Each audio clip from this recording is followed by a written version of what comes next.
donner le pouvoir aux policiers, éventuellement, de faire respecter les directives du directeur de la santé publique. Mais je veux quand même là, que personne parte en peur. Là. Il y a quelques cas isolés seulement. Donc, aujourd'hui, je veux qu'on soit réaliste et j'annonce que les commerces puis les entreprises de biens non essentiels qu'on avait fermées jusqu'au 13 avril, qu'on repousse cette date au 4 mai. Donc, on se garde une marge, là. On espère, si c'est possible, de commencer à réouvrir avant de le faire, mais pour être réaliste, là, on se dit ça va probablement aller jusqu'au 4 mai.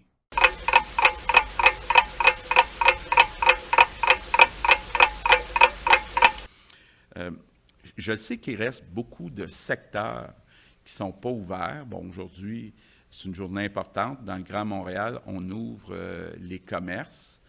Je veux vous dire aussi qu'en région, donc je vous annonce qu'en région, donc à l'extérieur du Grand Montréal, on va ouvrir les centres d'achat à partir du 1er juin.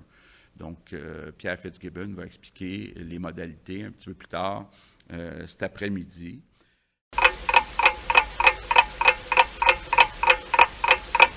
Donc, on y est allé de façon progressive. Mais évidemment, plus on réouvre les entreprises, plus on réouvre les commerces, bien, plus il y a de monde dans le transport en commun. Plus il y a de monde dans le métro, plus il y a de monde dans les autobus.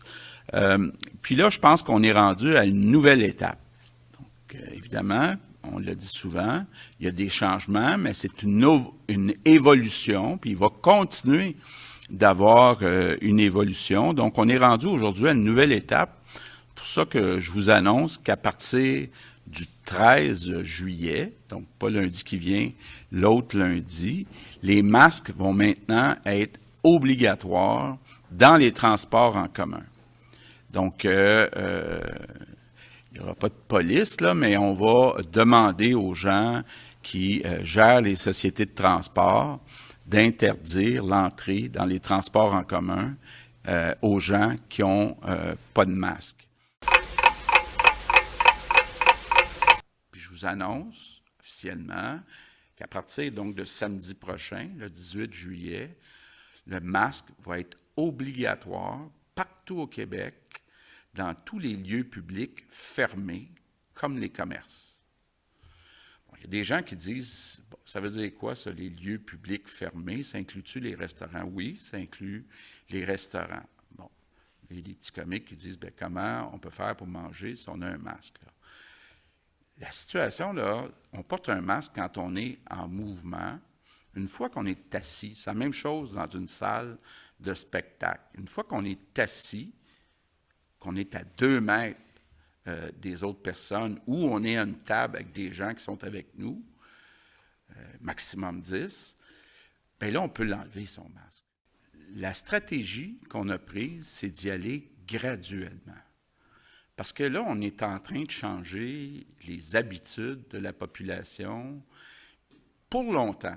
On va se le dire, là, c'est pas demain matin qu'on va changer les consignes parce que, on le sait, là, ça va prendre beaucoup de temps, entre autres, à avoir un virus.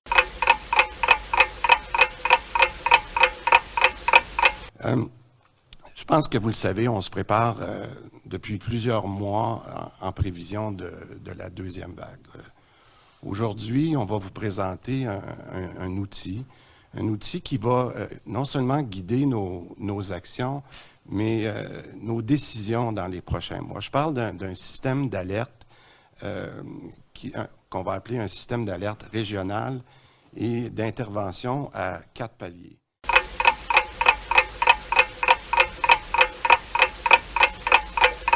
Donc, je vous annonce aujourd'hui que les 2 journées de rassemblement qui étaient prévues à Noël vont être annulées.